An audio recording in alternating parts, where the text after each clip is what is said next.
Hi hello everyone.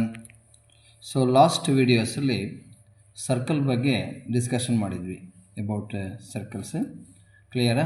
So last ವೀಡಿಯೋದಲ್ಲಿ circles ಮೀನಿಂಗನ್ನು ಹೇಳಿದ್ದೆ, ವೃತ್ತ ಅಂದರೆ ಏನು ಅಂತ ಹೇಳಿದ್ದೆ, ಮತ್ತು ತ್ರಿಜ್ಯ ಅಂದರೆ ಏನು ಅಂತ ಹೇಳಿದ್ದೆ. ಸರಿನಾ? ನೆಕ್ಸ್ಟು ಅದಾದಮೇಲೆ ಅಧಿಕ ವೃತ್ತಖಂಡ, ಮೇಜರ್ ಸೆಗ್ಮೆಂಟು, ಮೈನರ್ ಸೆಗ್ಮೆಂಟ್ ಅಂದರೆ ಏನು ಅಂತ ಹೇಳಿದ್ದೆ, ಕಾರ್ಡ್ ಅಂದರೆ ಏನು ಅಂತ ಹೇಳಿದ್ದೆ. ನೆಕ್ಸ್ಟು ಅದಾದಮೇಲೆ ಮೇಜರ್ ಆರ್ಕು ಮತ್ತು ಮೈನರ್ ಆರ್ಕ್ ಬಗ್ಗೆ ಮಾಹಿತಿ ಇತ್ತು. ನೆಕ್ಸ್ಟ್ ಅದಾದಮೇಲೆ ತ್ರಿಜ್ಯಾಂತರ ಖಂಡ. ಇದಿಷ್ಟು ಕ್ಲಾಸು 9th ಸ್ಟ್ಯಾಂಡರ್ಡ್ನಲ್ಲಿ ಒಂದು ಪರಿಚಯ ಇತ್ತು. ಆ ಪರಿಚಯನ ಮತ್ತೆ ತಿಳ್ಕೊಂಡಿದ್ದೀವಿ. ಓಕೆ, ಈಗ ನಾವು ಇದನ್ನು ಮತ್ತೆ ಮುಂದುವರಿಸ್ತಿದ್ದೇನೆ. 10th ಸ್ಟ್ಯಾಂಡರ್ಡಲ್ಲಿ ಈ ಸರ್ಕಲ್ ಚಾಪ್ಟರು 10ನೇ ಅಧ್ಯಾಯ ಆಗಿದೆ. ಕ್ಲಿಯರಾ? 10ನೇ ಚಾಪ್ಟರ್ನ ತೊಗೊಂಡಿದ್ದೀವಿ ನಾವು 10th ಸ್ಟ್ಯಾಂಡರ್ಡಲ್ಲಿ.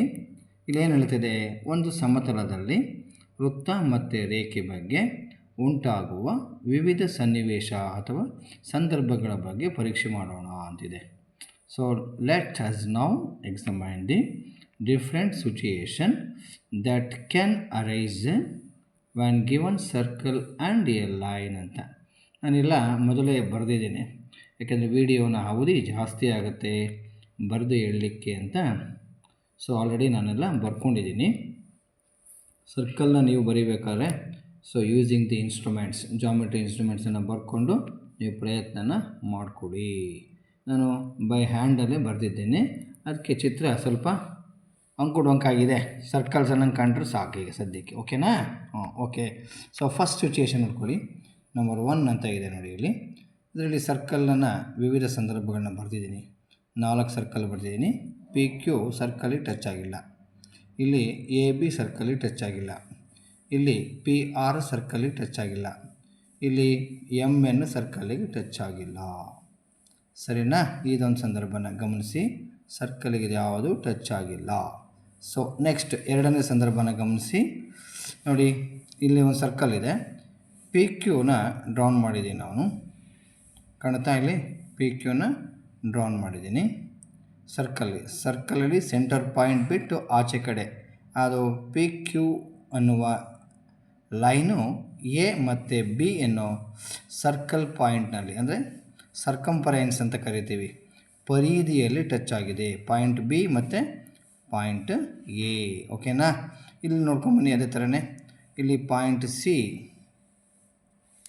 ಮತ್ತು ಪಾಯಿಂಟ್ Dನಲ್ಲಿ ಟಚ್ ಆಗಿದೆ. ಇಲ್ಲಿ ಗಮನಿಸಿ, T ಮತ್ತು X ಪಾಯಿಂಟ್ ಅಂತ ಬರ್ಕೊಂಡಿದ್ದೀನಿ ನಾನು, ಅಲ್ಲಿ ಟಚ್ ಆಗಿದೆ. ಇಲ್ಲಿ R ಮತ್ತು T ಅನ್ನೋ ಪಾಯಿಂಟಲ್ಲಿ ಟಚ್ ಆಗಿದೆ. ಗಮನಿಸ್ತಾ ಇದ್ದೀರಾ? ಅರ್ಥ ಆಗ್ತಿದೆಯಾ? ಓಕೆನಾ? ಇದರಲ್ಲಿ ಗಮನ ಕೊಡಿ. ಹಾಗೆಯೇ ಇದು ಎರಡನೇ ಸಂದರ್ಭ, ಹೌದಾ?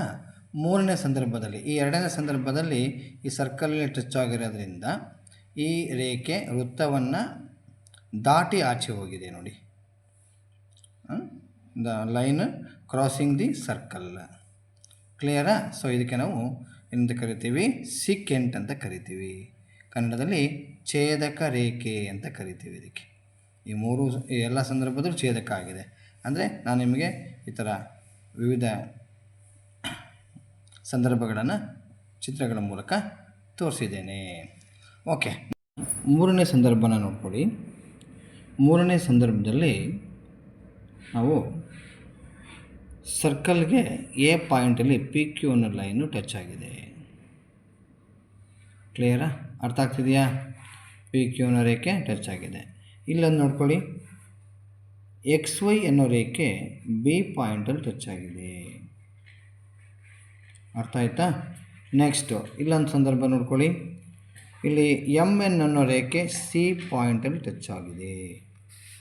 ನೆಕ್ಸ್ಟ್ ಪಾಯಿಂಟಲ್ಲಿ RS ಅನ್ನೋ ರೇಖೆ D ಪಾಯಿಂಟಲ್ಲಿ ಟಚ್ ಆಗಿದೆ.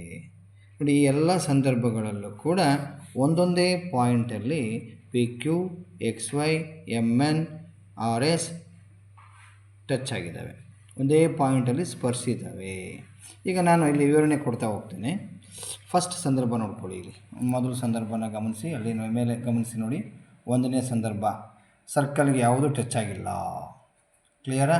ಕಾಣಿಸ್ತಾ ಇದೆಯಲ್ವಾ ನಿಮಗೆ? ನೋಡ್ತಾ ಇದ್ದೀರಿ ತಾನೆ? ಓಕೆ, ಅದಕ್ಕೆ ನಾವು not intersecting, no common point ಅಂತ ಬರಿತೀವಿ. ಇಲ್ಲಿ ಮೇಲಿನ ಸಂದರ್ಭ ಇದೆಯಲ್ಲ, ಈ ಸಂದರ್ಭದಲ್ಲಿ ಸರ್ಕಲ್ಗೆ ಮತ್ತು ರೇಖೆಗೆ ಯಾವುದೇ ಸಂಬಂಧ ಇಲ್ಲ, ಟಚ್ ಪಾಯಿಂಟ್ ಇಲ್ಲ, ಕಾಂಟ್ಯಾಕ್ಟ್ ಪಾಯಿಂಟ್ ಇಲ್ಲ.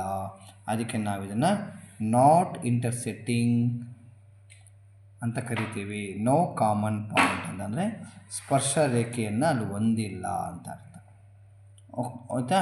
ಎರಡನೇ ಸಂದರ್ಭ ತಗೊಳ್ಳೋಣ. ನೆಕ್ಸ್ಟ್ ಎರಡನೇ ಸಂದರ್ಭ ತಗೊಳ್ಳಿ. ನೋಡಿ, ಈಗ ಎರಡನೇ ಸಂದರ್ಭನ ಗಮನಿಸಿದಾಗ ಇಲ್ಲಿ ನೋಡ್ಕೊಳ್ಳಿ, ಇನ್ನೊಂದು ಪಾಯಿಂಟ್ ವಿವರಣೆ ಕೊಡ್ತೀನಿ, ಇಲ್ಲಿ ಬರೆದಿದ್ದೀನಿ ಸಪ್ರೇಟಾಗಿ.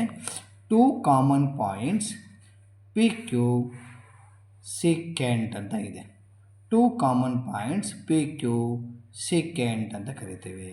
ಈಗ ನಾನು ಎರಡನೇ ಸಂದರ್ಭನ ನಾನು ವಾಚ್ ಮಾಡಿ, ಇದು ನೋಡಿ, ಪಿ ಮತ್ತು ಕ್ಯೂ ಇದೆ, ಇದು ಸಿಕೆಂಟ್ ಆಗುತ್ತೆ. ಇದು ಸಿಕೆಂಟ್ ಆಗಲಿಕ್ಕೆ ಎ ಮತ್ತು ಬಿ ಅನ್ನೋ ಪಾಯಿಂಟ್ ಅಂದರೆ ಸರ್ಕಂಫರೆನ್ಸ್ ಪಾಯಿಂಟಲ್ಲಿ ಕಾಂಟ್ಯಾಕ್ಟ್ ಆಗಿದೆ. ಎರಡು ಪಾಯಿಂಟಲ್ಲಿ ಒಂದು ರೇಖೆ ಪಾಸಿಂಗ್ ಆಗಬೇಕು, ಅಂದರೆ ಹಾದು ಹೋಗಬೇಕು.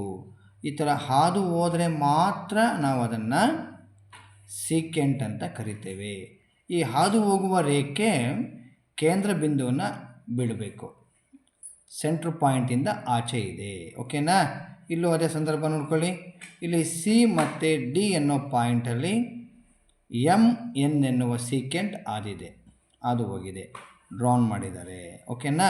ಇಲ್ಲಿ ಆರ್ ಮತ್ತು ಎಸ್ ಇದು ಕೂಡ ಸಿಕೆಂಟು ಟಿ ಮತ್ತು ಎಕ್ಸ್ ಅನ್ನೋ ಪಾಯಿಂಟಲ್ಲಿ ಟಚ್ ಆಗಿದೆ. ಎರಡು ಪಾಯಿಂಟಲ್ಲಿ ಟಚ್ ಆಗಿದೆ ನೋಡಿ, ಗಮನಿಸಿದ್ದೀರಾ? ನೆಕ್ಸ್ಟ್ ಇಲ್ಲಿ ಡಿ ಮತ್ತು ಇ ಎನ್ನುವ ಸಿಕೆಂಟ್ ಛೇದಕ ರೇಖೆ ಅಂತ ಕರಿತೀವಿ. ಇದು ಆರ್ ಪಾಯಿಂಟು ಮತ್ತು ಟಿ ಪಾಯಿಂಟಲ್ಲಿ ಸೇರಿದೆ. ಕ್ಲಿಯರ್ ಆಯಿತಾ? ನೆಕ್ಸ್ಟ್ ಮೂರನೇ ಎಕ್ಸಾಂಪಲ್ ನಾನು ನೋಡೋಣ. ಮೂರನೇ ಎಕ್ಸಾಂಪಲಲ್ಲಿ ಏನಿದೆ ನೋಡ್ಕೊಳ್ಳೋಣ. ಮೂರನೇ ಎಕ್ಸಾಂಪಲ್ ನೋಡ್ಕೊಳ್ಳಿ. ಓನ್ಲಿ ಒನ್ ಕಾಮನ್ ಪಾಯಿಂಟ್, ಒಂದೇ ಒಂದು ಸಾಮಾನ್ಯ ಬಿಂದು ಅಂತ ಹೇಳ್ತೇವೆ. ಒಂದೇ ಒಂದು ಸಾಮಾನ್ಯ ಬಿಂದು. The line is called tangent. ಒಂದು ರೇಖೆ ಅನ್ನೋದು, ಪಿ ಕ್ಯೂ ಅನ್ನೋದು ಒಂದು ರೇಖೆ.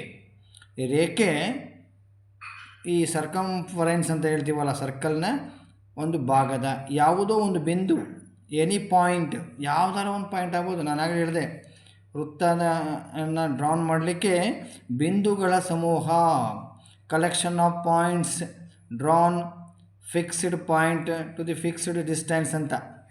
ಕ್ಲಿಯರ್ ಆಯಿತಾ? ಸ್ಥಿರ ಬಿಂದು ಮತ್ತು ಸ್ಥಿರ ಅಂತರದಲ್ಲಿ ರಚನೆಯಾಗಿರಬೇಕು ವೃತ್ತ ಅಂತ ಕನ್ಸಿಡರ್ ಆಗಬೇಕಾದ್ರೆ.